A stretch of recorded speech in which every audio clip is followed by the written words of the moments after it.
നാളെയിലെ യാഥാർത്ഥ്യങ്ങളെക്കാൾ നാളെയെക്കുറിച്ചുള്ള ഭയമാണ് അനേകരെയും നടുക്കുന്നത്. ഇതൊരു സത്യമാണ്. നമുക്ക് ഹാനികരമായി തീരാവുന്ന ഭയത്തെ നാം എങ്ങനെ നേരിടും എന്ന് ഒരുമിച്ച് ചിന്തിക്കാം.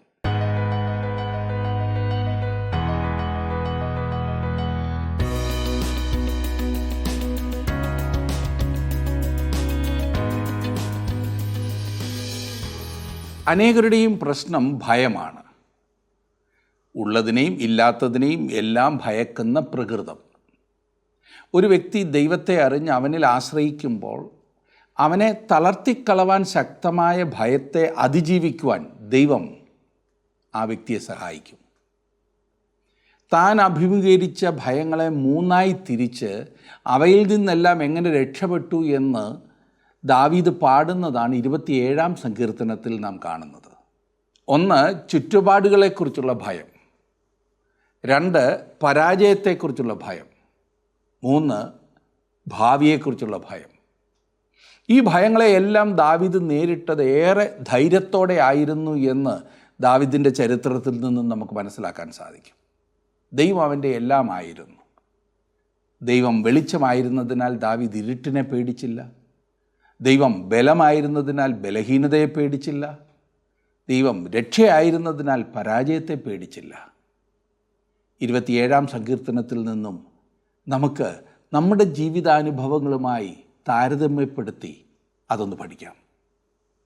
ഇന്ന് 26-ഉം 27-ഉം 28-ഉം സങ്കീർത്തനങ്ങൾ നാം ഒരുമിച്ച് പഠിക്കുവാൻ പോകുകയാണ്. എടുത്താട്ടെ ആ ഭാഗം, സങ്കീർത്തനങ്ങൾ 26.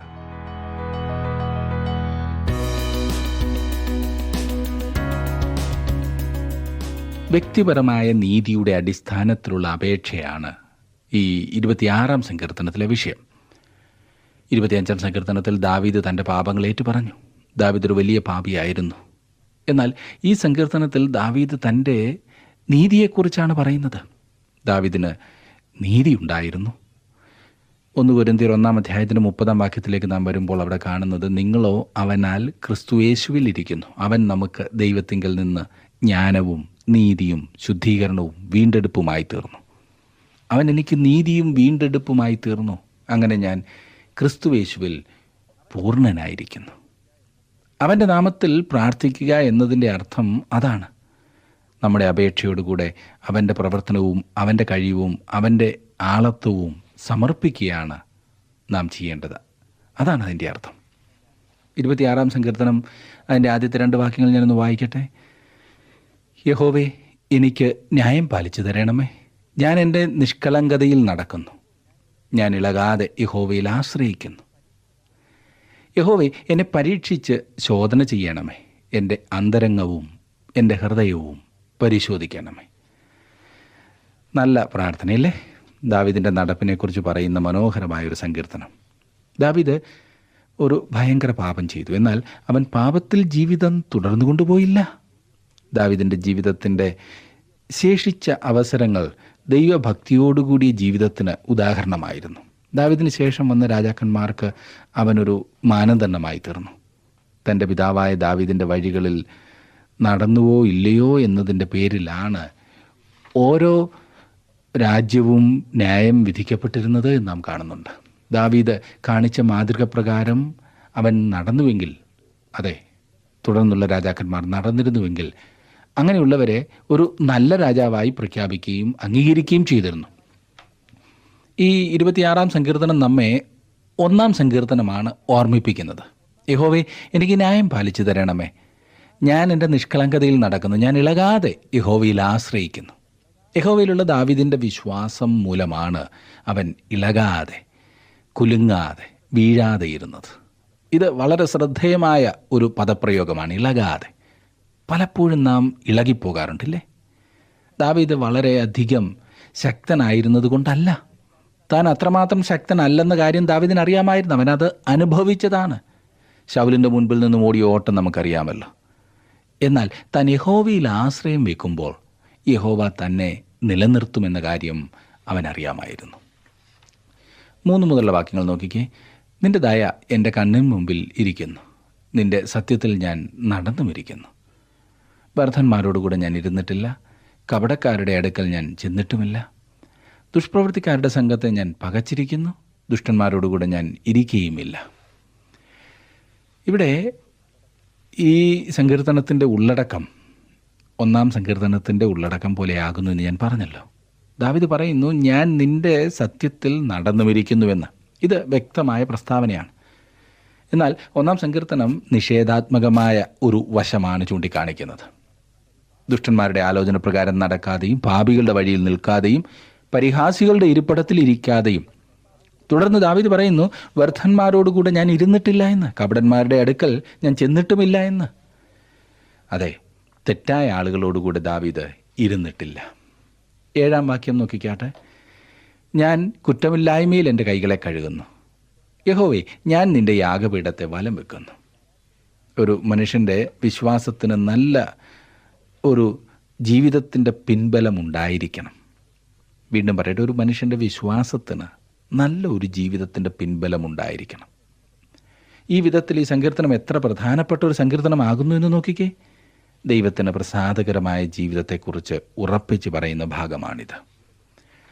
ഇനി ഞാൻ ഒടുവിലത്തെ വാക്യം വായിക്കട്ടെ, 12-ാം വാക്യം. എൻ്റെ കാലടി സമനിലത്ത് നിൽക്കുന്നു, സഭകളിൽ ഞാൻ യഹോവയെ വാഴ്ത്തും. എൻ്റെ കാലടി സമനിലത്ത് നിൽക്കുന്നു, അതായത് അവനിപ്പോൾ നല്ല സ്ഥാനത്താണ് നിൽക്കുന്നത് എന്നാണ് അർത്ഥം. അവൻ പാറമേലാണ് അടിസ്ഥാനപ്പെട്ടിരിക്കുന്നത്. സമനിലം അതിനെയാണ് സൂചിപ്പിക്കുന്നത്. നിങ്ങൾ വഴുവഴുപ്പുള്ള ആ മലയുടെ ചരിവിലായിരിക്കുമ്പോൾ വീണു പോകുവാൻ സാധ്യതയുണ്ടല്ലേ? ഇന്ന് അനേകം വിശ്വാസികൾ ആ സ്ഥിതിയിലാണ് ജീവിക്കുന്നത്. അവർ തിന്മയുമായി കളിച്ചുകൊണ്ടാണ് ഇരിക്കുന്നത്. അതേ സുഹൃത്തെ, നമ്മുടെ കാലുകൾ സമനിലത്ത് ആയിരിക്കേണ്ടതത്രേ. ഇന്ന് താങ്കൾ എവിടെയാണ് നിൽക്കുന്നത്? തെറ്റായ സ്ഥാനത്ത് നിന്നുകൊണ്ട് പരീക്ഷയോട് പോരാടുന്നത് വളരെ അപകടകരമാണ്. ഇന്ന് അനേകം ആളുകൾ വീണു പോകുവാൻ ഇടയായതിന് കാരണം അതാണ്. ഇനി നമുക്ക് 27-ാം സങ്കീർത്തനത്തിലേക്ക് വരാം. ഞാൻ പറഞ്ഞല്ലോ, 27-ാം സങ്കീർത്തനം വളരെ ആഴമായ ആത്മീയ സത്യങ്ങൾ ഉൾക്കൊള്ളുന്ന ഒരു സങ്കീർത്തനമാണ്.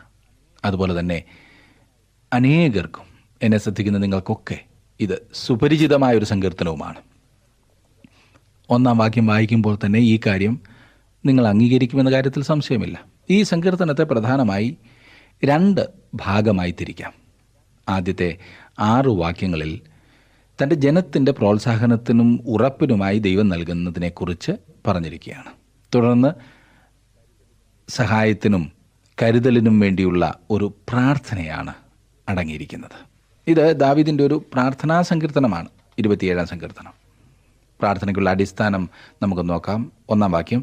യഹോവ എൻ്റെ വെളിച്ചവും എൻ്റെ രക്ഷയുമാകുന്നു, ഞാൻ ആരെ ഭയപ്പെടും? യഹോവ എൻ്റെ ജീവൻ്റെ ബലം, ഞാൻ ആരെ പേടിക്കും? അവനും ഞാനും ഉൾപ്പെടുന്ന ഒരു സങ്കീർത്തനമാണിത്. യഹോവ, അവൻ എൻ്റെ വെളിച്ചവും എൻ്റെ രക്ഷയുമാകുന്നു. അവൻ എൻ്റെ വെളിച്ചമാകും. അവൻ വിശുദ്ധനായ ദൈവമാണ്. തൻ്റെ വചനത്തിൻ്റെ വെളിച്ചത്തിൽ എന്നെ നയിക്കുകയും നടത്തുകയും ചെയ്യുന്നത് അവനാണ്. പിന്നീട് സങ്കീർത്തനക്കാരൻ ഇപ്രകാരം പറയുന്നു, നിന്റെ വചനം എൻ്റെ കാലിന് ദീപവും എൻ്റെ പാതയ്ക്ക് പ്രകാശവുമാകുന്നു എന്ന് 119-ാം സങ്കീർത്തനത്തിൻ്റെ 105-ാം വാക്യം. അവൻ എൻ്റെ വെളിച്ചമാകുന്നു. മാത്രമല്ല, അവൻ എൻ്റെ രക്ഷയാകും. ദൈവത്തിൻ്റെ സ്നേഹത്തെക്കുറിച്ചാണ് ഇത് പറയുന്നത്. കാരണം അവിടുത്തെ സ്നേഹമാണ് എനിക്ക് രക്ഷ നൽകുവാൻ കാരണമായത്. ആ രക്ഷ കർത്താവായ യേശുക്രിസ്തുവിൽ കൂടി മാത്രമാണ്. തൻ്റെ ഏകജാതനായ പുത്രനിൽ വിശ്വസിക്കുന്ന ഏവനും നശിച്ചു പോകാതെ നിത്യജീവൻ പ്രാപിക്കേണ്ടതിന് ദൈവം അവനെ നൽകുവാൻ തക്കവണ്ണം ലോകത്തെ സ്നേഹിച്ചുവൻ. ദൈവം ലോകത്തെ രക്ഷിക്കുവാൻ തക്കവണ്ണം സ്നേഹിച്ചു എന്നല്ല, ദൈവം ലോകത്തെ സ്നേഹിച്ചതുകൊണ്ട് പാപികൾക്കൊരു രക്ഷാമാർഗം ഉണ്ടാക്കി എന്നാണ് പറഞ്ഞിരിക്കുന്നത്. അതിൻ്റെ അടിസ്ഥാനത്തിൽ നാം അവൻ്റെ അടുത്തേക്ക് കടന്നു ചെല്ലേണ്ടത് ആവശ്യമാണ്. ആ രക്ഷയുടെ വ്യവസ്ഥയെക്കുറിച്ച് ശിമോൻ പത്രോസ് ഇപ്രകാരമാണ് പറഞ്ഞിരിക്കുന്നത്, മറ്റൊരുത്തനിലും രക്ഷയില്ല, നാം രക്ഷിക്കപ്പെടുവാൻ ആകാശത്തിൻ്റെ കീഴിൽ മനുഷ്യരുടെ ഇടയിൽ നൽകപ്പെട്ട വേറൊരു നാമവുമില്ല, യേശുവിൻ്റെ നാമം മാത്രമേ ഉള്ളൂ. ദാവീദ് ഇവിടെ പറയുന്നത് ഈ രക്ഷയെക്കുറിച്ചാണ്. യഹോവ എൻ്റെ വെളിച്ചവും എൻ്റെ രക്ഷയും ആകുന്നു. യഹോവ എൻ്റെ ജീവൻ്റെ ബലമാകുന്നു എന്ന് പിന്നീട് പറയുന്നു. ദൈവം ജീവൻ നൽകുക മാത്രമല്ല, ഈ ഭൂമിയിൽ ഒരു ജീവിതം നയിക്കുന്നതിനാവശ്യമായ ശക്തിയും അവൻ നൽകുന്നു. പ്രിയ സഹോദര, പ്രിയ സഹോദരി, അവിടുന്ന് താങ്കളുടെ ജീവൻ്റെ വെളിച്ചമാകുന്നുവോ? അവിടുന്ന് താങ്കളുടെ ജീവൻ്റെ ബലമാകുന്നുവോ? അവിടുന്ന് താങ്കളെ സ്നേഹിക്കുകയും താങ്കൾക്ക് ആവശ്യമായ ബലം നൽകുകയും ചെയ്യുന്നവൻ ആകുന്നു. എന്നാൽ താങ്കളുടെ ജീവിതത്തിൽ അത് അംഗീകരിക്കുവാൻ, അത് താങ്കൾക്ക് അവകാശപ്പെടുവാൻ സാധിക്കുന്നുണ്ടോ? ഇവിടെ പറയുന്നു, ഞാൻ ആരെ പേടിക്കുമെന്ന്. ദൈവത്തോടു കൂടെയുള്ള ഒരു വ്യക്തി ഭൂരിപക്ഷമാകുന്നു എന്ന് മാർട്ടിൻ ലൂതർ പറഞ്ഞിട്ടുണ്ട്. എന്തുകൊണ്ടാണ് ക്രോംവെൽ എന്ന മഹാൻ ആരെയും ഭയമില്ലാത്തവനായി മുൻപോട്ട് പോയത് എന്ന് അദ്ദേഹത്തോട് ചോദിച്ചപ്പോൾ അദ്ദേഹം പറഞ്ഞ മറുപടി ഇതാണ്: നീ ദൈവത്തെ ഭയപ്പെടുന്നെങ്കിൽ നിനക്ക് മറ്റാരെയും ഭയപ്പെടേണ്ട ആവശ്യമില്ല എന്ന് ഞാൻ പഠിച്ചിരിക്കുന്നു എന്ന്. എന്നെ ശ്രദ്ധിക്കുന്ന പ്രിയ സുഹൃത്തെ, താങ്കൾ ദൈവത്തെ ഭയപ്പെട്ട് ജീവിക്കുക. എങ്കിൽ താങ്കൾക്ക് നിർഭയമായി ജീവിതത്തിൽ മുന്നേറുവാൻ കഴിയും. ദൈവത്തെ ഭയപ്പെടുവാൻ, അല്ലെങ്കിൽ ദൈവത്തെ മനസ്സിലാക്കി അവനെ അനുസരിച്ച് ജീവിക്കുവാൻ തയ്യാറില്ലാത്തത് കൊണ്ടാണ് മനുഷ്യരെ ഭയപ്പെടുന്നത്. 2-ാം വാക്യം, എൻ്റെ വൈരികളും ശത്രുക്കളുമായ ദുഷ്കർമ്മികൾ എൻ്റെ മാംസം തിന്നുവാൻ എന്നോട് അടുക്കുമ്പോൾ ഇടറി വീഴും. താൻ വളരെ അപകടത്തിലായിരുന്ന തൻ്റെ ജീവിതത്തിലെ പിൽക്കാല അവസരങ്ങളിലേക്ക് ദാവീദ് ഒരു പക്ഷേ തിരിഞ്ഞ് നോക്കുകയായിരുന്നിരിക്കാം ചെയ്യുന്നത്. ഒരു ഇടയ ബാലനായിട്ടാണ് ദാവീദ് ജീവിതം ആരംഭിച്ചത്, നമുക്കറിയാമല്ലോ. സിംഹത്തിൽ നിന്നും കരടിയിൽ നിന്നുമെല്ലാം തൻ്റെ ആടുകളെ സംരക്ഷിക്കുമ്പോൾ അവൻ്റെ ജീവൻ അപകടത്തിലായിരുന്നു. ഇന്ന് ഈ വന്യമൃഗങ്ങളെ അഭിമുഖീകരിക്കേണ്ടി വരുന്നത് സാധാരണ സംഭവമല്ല. എന്നാൽ സിംഹത്തെപ്പോലെയും കരടിയെപ്പോലെയുമുള്ള ആളുകൾ നമ്മുടെ വഴികളിൽ കൂടി നമ്മെ വിഴുങ്ങുവാൻ ആഗ്രഹിച്ചുകൊണ്ട് നടക്കുന്നുണ്ട്. അതുപോലെ തന്നെ 1 പത്രോസ് 5-ാം അധ്യായത്തിൻ്റെ 8-ാം വാക്യത്തിൽ പറഞ്ഞിരിക്കുന്ന ആ പഴയ സിംഹവും ഉണ്ട് കേട്ടോ. അവിടെ നാം വായിക്കുന്നു, നിർമ്മതരായിരിപ്പീൻ, ഉണർന്നിരിപ്പീൻ, നിങ്ങളുടെ പ്രതിയോഗിയായ പിശാച് അലറുന്ന സിംഹം എന്ന പോലെ ആരെ വിഴുങ്ങേണ്ടു എന്ന് തിരിഞ്ഞ് ചുറ്റി നടക്കുന്നു. അതെ, വളരെ ശക്തരായ ശത്രു നമ്മോട് അടുക്കുമ്പോൾ ഭയപ്പെടേണ്ടതില്ല. കാരണം ഞാൻ ആശ്രയിച്ചിരിക്കുന്നത് ഇതിനേക്കാളൊക്കെ ശക്തനായ ഒരുവനിലാകുന്നു എന്നാണ് ദാവീദ് പറയുന്നത്. താങ്കളുടെ വിലപ്പെട്ട നിർദ്ദേശങ്ങളും അഭിപ്രായങ്ങളും പ്രാർത്ഥനാ വിഷയങ്ങളും ഇന്ന് തന്നെ ഞങ്ങളെ വിളിച്ചറിയിക്കുക. വിളിക്കേണ്ട നമ്പർ 8281384455.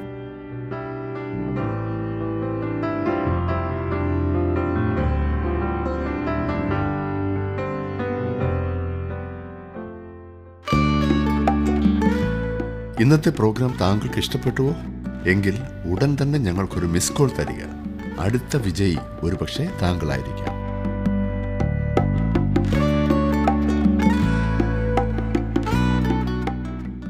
3-ാം വാക്യം, ഒരു സൈന്യം എൻ്റെ നേരെ പാളയം ഇറങ്ങിയാലും എൻ്റെ ഹൃദയം ഭയപ്പെടുകയില്ല. എനിക്ക് യുദ്ധം നേരിട്ടാലും ഞാൻ നിർഭയമായിരിക്കും. ദാവീദിൻ്റെ ഉറപ്പ് എത്ര ശക്തമാണില്ലേ? കാരണം അത് ദൈവത്തിലായിരുന്നു. ഇന്ന് തൻ്റെ മക്കൾക്ക് ദൈവം കൊടുക്കുന്ന ശക്തി ഇതത്രേ. തൻ്റെ ഉയർത്തെഴുന്നേൽപ്പിന് ശേഷം കർത്താവായ യേശു ശിഷ്യന്മാരോട് സംസാരിക്കുമ്പോൾ ഓരോ പ്രാവശ്യവും ആദ്യമായി അവരോട് പറഞ്ഞത് ഭയപ്പെടേണ്ട. ഇത് നിങ്ങൾ ശ്രദ്ധിച്ചിട്ടുണ്ടോ? എനിക്ക് നിങ്ങൾക്കും ഉയർത്തെഴുന്നേറ്റ് ജീവിക്കുന്ന ഒരു രക്ഷകനാണുള്ളത്. പലപ്പോഴും നമ്മുടെ ജീവിതത്തിൽ ഭയമുണ്ടാകാറുണ്ട്, പലപ്പോഴുമല്ല മിക്കപ്പോഴും അങ്ങനെയാണില്ലേ? അങ്ങനെയുള്ള സന്ദർഭങ്ങളിൽ എന്നെ ശ്രദ്ധിക്കുന്ന പ്രിയ സുഹൃത്തെ, ദൈവം നമ്മോട് കൂടെ ഉണ്ട് എന്ന ഉറപ്പ് നമുക്കുണ്ടെങ്കിൽ ഭയത്തെ അകറ്റുവാൻ നമുക്ക് കഴിയും. 4-ാം വാക്യത്തിൽ നാം കാണുന്നത് പ്രാർത്ഥനയെക്കുറിച്ചുള്ള ധ്യാനമാകുന്നു. ഞാൻ യഹോവയോട് ഒരു കാര്യം അപേക്ഷിച്ചു, അത് തന്നെ ഞാൻ ആഗ്രഹിക്കുന്നു, യഹോവയുടെ മനോഹരത്വം കാണുവാനും അവൻ്റെ മന്ദിരത്തിൽ ധ്യാനിപ്പാനും. എൻ്റെ ആയുഷ്കാലമൊക്കെയും ഞാൻ യഹോവയുടെ ആലയത്തിൽ പാർക്കേണ്ടതിന് തന്നെ. ഇത് വളരെ മനോഹരമായൊരു വാക്യമാണ്, അർത്ഥസമ്പുഷ്ടമാണ്. ദാവീദ് തൻ്റെ ജീവിതത്തെ ഒരു ബിന്ദുവിലേക്ക് കേന്ദ്രീകരിക്കുകയാണ്. ഞാൻ യഹോവയോട് ഒരു കാര്യം അപേക്ഷിച്ചു. പൗലോസ് അപ്പോസ്തലൻ തൻ്റെ ജീവിതത്തെക്കുറിച്ച് അതാണ് ചെയ്തത്. പൗലോസ് ഇങ്ങനെ പറഞ്ഞു, ഞാൻ ഒന്ന് ചെയ്യുന്നു, പിൻപിലുള്ളത് മറന്നും മുമ്പിലുള്ളതിന് ആഞ്ഞും കൊണ്ട് ക്രിസ്തുയേശുവിൽ ദൈവത്തിൻ്റെ പരമവിളിയുടെ വിരുദ്ധനായി ലാക്കിലേക്ക് ഓടുന്നു. ഫിലിപ്പി ലേഖനം 3-ാം അധ്യായത്തിൻ്റെ 14-ാം വാക്യം. നമ്മുടെ ജീവിതം ഇന്ന് പല കാര്യങ്ങളിൽ ചിന്താകുലപ്പെട്ടിരിക്കുന്നില്ലേ? അതുകൊണ്ട് അതിനെ ഒരു ബിന്ദുവിലേക്ക് കേന്ദ്രീകരിക്കേണ്ടത് ആവശ്യമാണ്. അടുക്കളയിൽ നിൽക്കുന്ന മാർത്തയെ പോലെയാണ് പലപ്പോഴും നമ്മുടെ ജീവിതം, അല്ലേ? അവൾ പലതിനെ ചൊല്ലി വിചാരപ്പെട്ടും മനം കലങ്ങിയുമിരുന്നു. ഓർക്കണം, അവൾ ഇത് ചെയ്യുന്നത് ആർക്ക് വേണ്ടിയാണെന്നറിയാമോ? ദൈവപുത്രന് വേണ്ടി. അതിൻ്റെ ആവശ്യമില്ല. ഒരേ സമയത്ത് പല കാര്യങ്ങൾ ചെയ്യുവാൻ ധൃതിപ്പെടുകയും അങ്ങനെ അവൾ ചിന്താകുലയാവുകയുമാണ് ചെയ്തത്. നമ്മൾ പലർക്കും ജീവിതം എത്രമാത്രം ദുർഘടം പിടിച്ചതായി തീർന്നിരിക്കുന്നു. എല്ലാ സമയവും പിരിമുറുക്കവും സമ്മർദ്ദവും മൂലം നാം നിരാശരായിത്തീരുന്നു. ജീവിതത്തിൽ ഏറ്റവും പ്രധാനമായതിലേക്ക് ചിന്തയെ കേന്ദ്രീകരിക്കുന്നത് മനോഹരമായ കാര്യമത്രേ. മുൻഗണന. ഒരേ ഒരു ലക്ഷ്യത്തിലേക്ക് ജീവിത ഉദ്ദേശത്തെ കുറച്ചു കൊണ്ടുവരുവാൻ കഴിയുന്നത് ഒരു വലിയ ആശ്വാസം തന്നെയാണ്. ദാവീദിൻ്റെ ജീവിതത്തിലെ ഒരു കാര്യം എന്തായിരുന്നു എന്ന് നോക്കാം. എൻ്റെ ആയുഷ്കാലമൊക്കെയും ഞാൻ യഹോവയുടെ ആലയത്തിൽ പാർക്കേണ്ടതിന് തന്നെ. ദാവീദ് തൻ്റെ കിടക്കയും എടുത്തുകൊണ്ട് ദേവാലയത്തിൽ ചെന്ന് കിടന്നുറങ്ങുവാൻ ആഗ്രഹിച്ചു എന്ന് ഞാൻ കരുതുന്നില്ല. എന്നാൽ അവന് ദൈവത്തിൻ്റെ പെട്ടകം തന്നോടൊപ്പം യെരുശലേമിൽ ഉണ്ടായിരിക്കണമെന്ന വലിയ ആഗ്രഹമാണ് ഉണ്ടായിരുന്നത്. ദൈവം തൻ്റെ ജനത്തെ കണ്ടുമുട്ടിയിരുന്ന സ്ഥാനമായിരുന്നു പെട്ടകം. അവൻ വളരെ ദൂരം സഞ്ചരിച്ച് പെട്ടകം യെരുശലേമിലേക്ക് കൊണ്ടുവരികയും അതിനുവേണ്ടി ഒരു കൂടാരം ഉണ്ടാക്കുകയും ഒരു വിശാലമായ ആലയം ദൈവത്തിന് പണികഴിപ്പിക്കുകയും ചെയ്തു. എന്തുകൊണ്ട്? അതിൽ കൂടി അവന് ദൈവത്തിങ്കിലേക്ക് അടുത്ത് ചെല്ലുവാൻ കഴിയുമായിരുന്നു. ദാവീദിൻ്റെ ജീവിതത്തിലെ ഒരു കാര്യം അതായിരുന്നു. ഇന്ന് നമുക്ക് ക്രിസ്തുവിൽ കൂടി ദൈവത്തിങ്കിലേക്ക് പ്രവേശനമുണ്ട്. ആ കാര്യത്തിലാണ് നാം ഇന്ന് സന്തോഷിക്കേണ്ടത്. ആ ഒരു കാര്യത്തിലേക്ക് നമ്മുടെ ജീവിതത്തെ കേന്ദ്രീകരിക്കുന്ന വ്യക്തി അവനാണ്. റോമർക്കെഴുതിയ ലേഖനം 5-ാം അധ്യായത്തിൻ്റെ ആദ്യത്തെ 5 വാക്യങ്ങളിൽ പൗലോസ് അപ്പോസ്തലൻ വിശ്വാസത്താൽ നീതീകരിക്കപ്പെടുന്നതിനാലുള്ള 8 പ്രയോജനങ്ങളെക്കുറിച്ച് പറഞ്ഞിട്ടുണ്ട്. രണ്ടാമത്തെ പ്രയോജനമായി പൗലോസ് പറയുന്നത്, നാം നിൽക്കുന്ന ഈ കൃപയിലേക്ക് നമുക്ക് അവൻ മൂലം വിശ്വാസത്താൽ പ്രവേശനവും ലഭിച്ചിരിക്കുന്നു എന്നാണ്. നാം ദൈവതേജസ്സിൻ്റെ പ്രത്യാശയിൽ പ്രശംസിക്കുന്നു. നോക്കണേ, ദൈവത്തിങ്കിലേക്ക് പ്രവേശനം ലഭിക്കുക എന്നത് എത്രയോ മനോഹരമായ കാര്യമാണ്. ദാവീദിൻ്റെ ജീവിതത്തിൻ്റെ ഉദ്ദേശം ഈ ഒരു കാര്യമായിരുന്നു. ഞാൻ യഹോവയോട് ഒരു കാര്യം അപേക്ഷിച്ചു, അത് തന്നെ ഞാൻ ആഗ്രഹിക്കുന്നു, യഹോവയുടെ മനോഹരത്വം കാണുവാനും അവൻ്റെ മന്ദിരത്തിൽ ധ്യാനിപ്പാനും എൻ്റെ ആയുഷ്കാലമൊക്കെയും ഞാൻ യഹോവയുടെ ആലയത്തിൽ പാർക്കേണ്ടതിന് തന്നെ. ദൈവത്തിൻ്റെ ആലയത്തിൽ കൃപാസനമുണ്ടായിരുന്നു. ദാവീദിന് ആ കരുണ അഥവാ കൃപ ആവശ്യമായിരുന്നു. എനിക്കും നിങ്ങൾക്കും ദൈവത്തിൻ്റെ കരുണ ആവശ്യമാണ് പ്രിയരെ.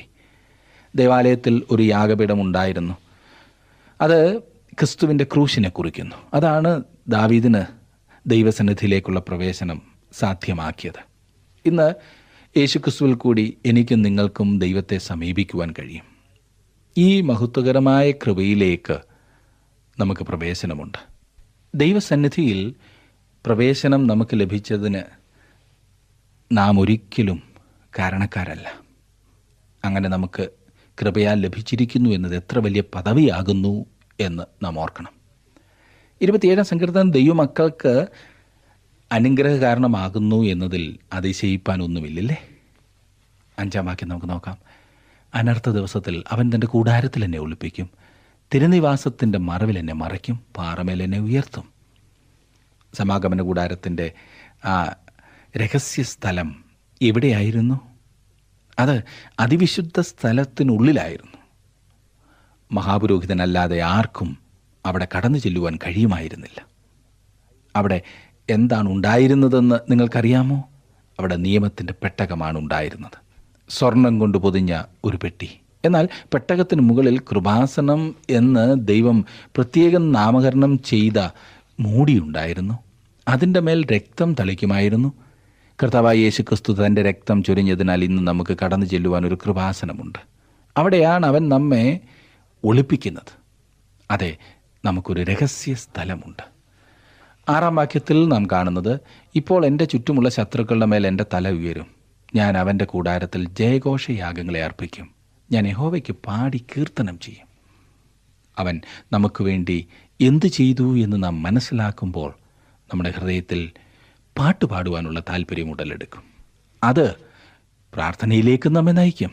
7-ാം വാക്യം, യഹോവേ, ഞാൻ ഉറക്കെ വിളിക്കുമ്പോൾ കേൾക്കണമേ, എന്നോട് കൃപ ചെയ്ത് എനിക്ക് ഉത്തരമരുളണമേ. ആ രഹസ്യ സ്ഥലത്ത് കൃപ ഉണ്ടായിരുന്നു, കരുണ.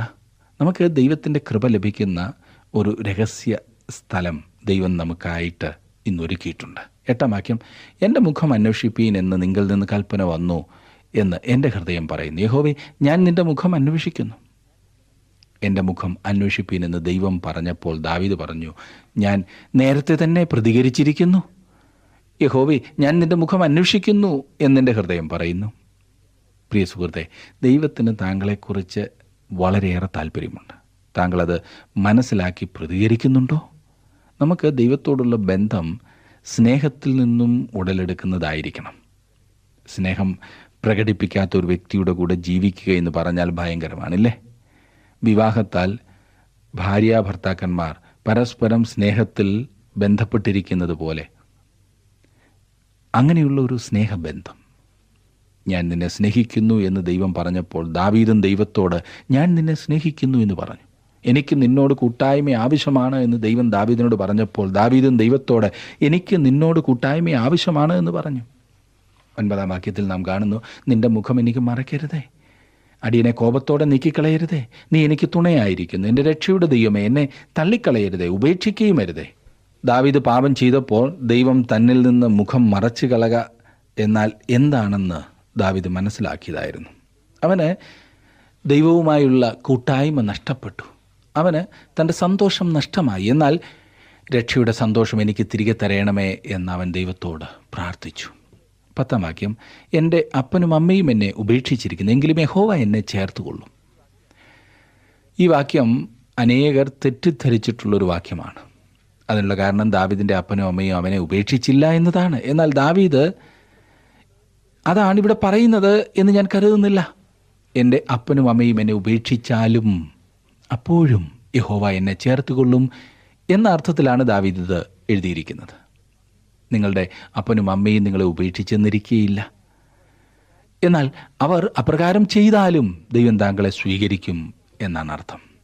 11-ാം വാക്യം, യഹോവേ, നിന്റെ വഴി എന്നെ കാണിക്കണമേ, എൻ്റെ ശത്രുക്കൾ നിമിത്തം നേരെയുള്ള പാതയിൽ എന്നെ നടത്തണമേ. എനിക്ക് ശത്രുവിൻ്റെ മുൻപിൽ ഒരു നല്ല സാക്ഷ്യം ആവശ്യമായിരിക്കുന്നു. കാരണം അവൻ എന്നെ വിമർശിക്കും എന്നെനിക്കറിയാം. യഹോവേ, നീ എന്നെ നോക്കിക്കൊള്ളണമേ. ഞാൻ ചെയ്യുന്ന പ്രവൃത്തികൾ നിനക്കിഷ്ടമായി തീരുവാൻ യഹോവേ എന്നെ നീ സഹായിക്കണമേ എന്നാണ് ദാവീദ് വാസ്തവത്തിൽ ഇവിടെ പറയുന്നത്. 12-ാം വാക്യത്തിൽ, എൻ്റെ വൈരികളുടെ ഇഷ്ടത്തിന് എന്നെ ഏൽപ്പിച്ചു കൊടുക്കരുത്, കള്ളസാക്ഷികളും ക്രൂരത്വം നിശ്വസിക്കുന്നവരും എന്നോട് എതിർത്ത് നിൽക്കുന്നു. എൻ്റെ വൈരികളുടെ ഇഷ്ടത്തിന് എന്നെ ഏൽപ്പിച്ചു കൊടുക്കരുത് എന്ന് ദാവീദ് പ്രാർത്ഥിക്കുന്നു. ദൈവം ആ പ്രാർത്ഥന കേട്ട് അവന് മറുപടി കൊടുത്തു. 13-14 വാക്യങ്ങളിൽ, ഞാൻ ജീവനുള്ളവരുടെ ദേശത്തെ യഹോവയുടെ നന്മ കാണുമെന്ന് വിശ്വസിച്ചില്ലെങ്കിൽ കഷ്ടം. യഹോവയിങ്കൽ പ്രത്യാശ വയ്ക്കുക, ധൈര്യപ്പെട്ടിരിക്കുക, നിന്റെ ഹൃദയം ഉറച്ചിരിക്കട്ടെ. അതെ, യഹോവയിങ്കൽ പ്രത്യാശ വയ്ക്കുക. ഇന്നും ലോകത്തിൽ നമുക്ക് ദൈവത്തിൻ്റെ നന്മ കാണുവാൻ കഴിയും. അവൻ എത്ര നല്ല ദൈവമാണ്. ഇന്ന് അനേക വിശ്വാസികളുടെ ഹൃദയം ഉറച്ചിരിക്കുന്നില്ല. ഭീരുത്വമുള്ള ഒരു ഹൃദയമാണ് പലർക്കുമുള്ളത്. നമുക്ക് എല്ലാവർക്കുമുള്ളത് ഈ ഭീരുത്വമാണല്ലേ? എന്നാൽ എങ്ങനെ ഇതിനൊരു പരിഹാരം കണ്ടെത്തുവാൻ കഴിയും? യഹോവയിങ്കൽ പ്രത്യാശ വെക്കുക, ധൈര്യപ്പെട്ടിരിക്കുക. നാം അത് ചെയ്യുമ്പോൾ ദൈവം നമ്മുടെ ഹൃദയങ്ങളെ ശക്തീകരിക്കുകയും ഉറപ്പിക്കുകയും ചെയ്യും. ദൈവം ഹൃദയ ചികിത്സയിൽ നിപുണനത്രേ. അതെ, അവൻ നമ്മെ ശക്തീകരിക്കുമ്പോൾ ഉറച്ചിരിക്കുവാൻ നമുക്ക് സാധിക്കും. 28-ാം സങ്കീർത്തനം കൂടി നമുക്ക് നോക്കാം. കഷ്ടതയുടെ സമയത്തെ നിലവിളിയാണ് ഈ സങ്കീർത്തനത്തിൻ്റെ വിഷയം. ദാവീദ് കഷ്ടതയിലും പ്രയാസത്തിലുമാണ്. ഇസ്രായേലിൻ്റെ വരുവാനിരിക്കുന്ന കഷ്ടപ്പാടുകളും ഇതിൽ പ്രവചനപരമായി കാണുന്നുണ്ട്. ശത്രുക്കളുടെ മേൽ ന്യായവിധി ഉണ്ടാകുവാനുള്ള പ്രാർത്ഥനയും വരുവാനിരിക്കുന്ന വിടുതലിനായുള്ള സ്തുതിയും ഇതിൽ അടങ്ങിയിട്ടുണ്ട്. വാസ്തവത്തിൽ അടുത്ത സങ്കീർത്തനത്തിൻ്റെ ഒരു മുന്നോടിയാണ് ഈ സങ്കീർത്തനം. 1-ാം വാക്യം, യഹോവേ, ഞാൻ നിന്നെ വിളിച്ചപേക്ഷിക്കുന്നു, എൻ്റെ പാറയായുള്ളവേ, നീ കേൾക്കാതിരിക്കരുത്. നീ മിണ്ടാതിരുന്നിട്ട് ഞാൻ കുഴിയിൽ ഇറങ്ങുന്നവരെ പോലെ ആകാതിരിപ്പാൻ തന്നെ. ഇസ്രായേൽ ജനം പാറ എന്നാൽ എന്താകുന്നു എന്നറിഞ്ഞിരുന്നു. ഈ പാറയെ ഇസ്രായേൽ തള്ളിക്കളഞ്ഞു. തന്നെ ഉണ്ടാക്കിയ ദൈവത്തെ ഇസ്രായേൽ ത്യജിച്ചു. തൻ്റെ രക്ഷയുടെ പാറയെ നിരസിച്ചു. അപ്പോസ്തലനായ പൗലോസ് ഇപ്രകാരം എഴുതി, യേശുക്രിസ്തു എന്ന് ഇട്ടിരിക്കുന്ന അടിസ്ഥാനമല്ലാതെ മറ്റൊന്ന് ഇടുവാൻ ആർക്കും കഴിയില്ല എന്ന്. 2-ാം വാക്യത്തിലേക്ക് നമുക്ക് വരാം. ഞാൻ എൻ്റെ കൈകളെ വിശുദ്ധാന്തർമന്ദിരത്തിങ്കിലേക്ക് ഉയർത്തി നിന്നോട് നിലവിളിക്കുമ്പോൾ എൻ്റെ യാചനകളുടെ ശബ്ദം കേൾക്കണമേ. സമാഗമന കൂടാരത്തിലുള്ള കൃപാസനത്തെയാണ് വിശുദ്ധാന്തർ മന്ദിരം എന്നിവിടെ പറഞ്ഞിരിക്കുന്നത്. ഇന്ന് ഞാനും നിങ്ങളും ആശ്രയം വെക്കേണ്ടത് കർത്താവായ യേശു ക്രിസ്തു ഒരുക്കിയ കൃപാസനത്തിന്മേലാണ്. ഇനി ഞാൻ 6-ാം വാക്യം വായിക്കാം. യഹോവ വാഴ്ത്തപ്പെട്ടവനാകട്ടെ, അവൻ എൻ്റെ യാചനകളുടെ ശബ്ദം കേട്ടിരിക്കുന്നു. ദൈവം പ്രാർത്ഥന കേൾക്കുകയും ഉത്തരം നൽകുകയും ചെയ്യുന്നവനാണ്. അതിൻ്റെ ഫലമായി ദാവീദ് ഇങ്ങനെ പറയുന്നു, 7-ാം വാക്യം, യഹോവ എൻ്റെ ബലവും എൻ്റെ പരിചയമാകുന്നു. എൻ്റെ ഹൃദയം അവങ്കൽ ആശ്രയിച്ചു, എനിക്ക് സഹായവും ലഭിച്ചു. അതുകൊണ്ട് എൻ്റെ ഹൃദയം ഉല്ലസിക്കുന്നു, പാട്ടോടെ ഞാൻ അവനെ സ്തുതിക്കുന്നു. 8-ാം വാക്യവും 9-ാം വാക്യവും കൂടി, യഹോവ തൻ്റെ ജനത്തിൻ്റെ ബലമാകുന്നു, തൻ്റെ അഭിഷിക്തന് അവൻ രക്ഷാമാർഗം തന്നെ. നിന്റെ ജനത്തെ രക്ഷിച്ച് നിന്റെ അവകാശത്തെ അനുഗ്രഹിക്കണമേ, അവരെ മേയിച്ചെന്നേക്കും അവരെ വഹിക്കണമേ. ദൈവം ബലമാകുന്നു, അവൻ ശക്തിമാനാണ്, അവൻ സംരക്ഷണത്തിനായി ഒരു പരിചയമാകുന്നു, അവൻ ബലവും സുരക്ഷിതത്വവുമാകുന്നു. പ്രിയ സുഹൃത്തെ, അവൻ താങ്കളുടെ ബലമാകുന്നുവോ? ദൈവം പ്രാർത്ഥന കേൾക്കുന്ന ദൈവമാകുന്നു. അതെ, ഇവിടെ പറയുന്നു തൻ്റെ അഭിഷക്തന് അവൻ രക്ഷാദുർഗം തന്നെയെന്ന്. അഭിഷക്തൻ മശിഹ ആകുന്നു. സങ്കീർത്തനങ്ങളിൽ അവനെക്കുറിച്ച് ഇസ്രായേലിനെ വിടുവിക്കുവാൻ വരുന്നവനായി സൂചിപ്പിച്ചിട്ടുണ്ട്. ഇവിടെ പറയുന്നു നിന്റെ ജനത്തെ രക്ഷിക്കണമേ എന്ന്. അങ്ങനെ പറഞ്ഞാണ് ദാവീദ് ഈ പ്രാർത്ഥന അവസാനിപ്പിക്കുന്നത്. നിന്റെ ജനത്തെ മേയിച്ച് അവരെ എന്നേക്കും വഹിക്കണമേ എന്ന്. അഭിഷക്തൻ അവരുടെ ഇടയനാണ്. അവൻ വരുമ്പോൾ അവൻ അവരെ എന്നേക്കും ഉയർത്തും. എത്ര നമ്മെ സന്തോഷിപ്പിക്കുകയും ശക്തീകരിക്കുകയും ചെയ്യുന്ന സങ്കീർത്തനമില്ലേ? യഹോവ എൻ്റെ വെളിച്ചവും എൻ്റെ രക്ഷയുമാകുന്നു, അവൻ എൻ്റെ ബലമാകുന്നു, അവൻ എൻ്റെ പരിചയമാകുന്നു. അവനിൽ ആശ്രയിക്കുക, അതുമാത്രമാണ് എൻ്റെ ജീവിതത്തിൽ സന്തോഷം നൽകുന്നത്. യഹോവയിലുള്ള സന്തോഷം മാത്രമാണ് ഒരു വ്യക്തിക്ക് ബലം നൽകുന്നത്. പേടിച്ചു നിൽക്കുകയല്ല, ദൈവത്തിൽ ആശ്രയിച്ച് മുന്നേറുകയാണ് വേണ്ടത്. പേടിച്ചു നിന്നാൽ ഒരിക്കലും നാം എങ്ങും എത്തുന്നില്ല. എന്നാൽ ദൈവത്തിലുള്ള ആശ്രയം നമ്മെ ഉന്നതങ്ങളിൽ എത്തിക്കുന്നതാണ്. ഇന്നത്തെ സങ്കീർത്തന പഠനം നിങ്ങൾക്ക് പ്രയോജനകരമായിരുന്നു എന്ന് ഞാൻ വിശ്വസിക്കട്ടെ. നിങ്ങൾ സമയമെടുത്ത് ഈ പഠനം ശ്രദ്ധിക്കുവാൻ സഹായിക്കുന്നതോർത്ത് പ്രത്യേകം നന്ദി. തീർച്ചയായിട്ടും ദൈവം നിങ്ങളെ അവിടുത്തെ കൃപയിൽ നിലനിർത്തുകയും പ്രയോജനമുള്ളവരായി തീരുവാൻ സഹായിക്കുകയും ചെയ്യട്ടെ. ദൈവം നിങ്ങളെ അനുഗ്രഹിക്കട്ടെ. അടുത്ത ക്ലാസ്സിൽ നമുക്ക് വീണ്ടും കാണാം.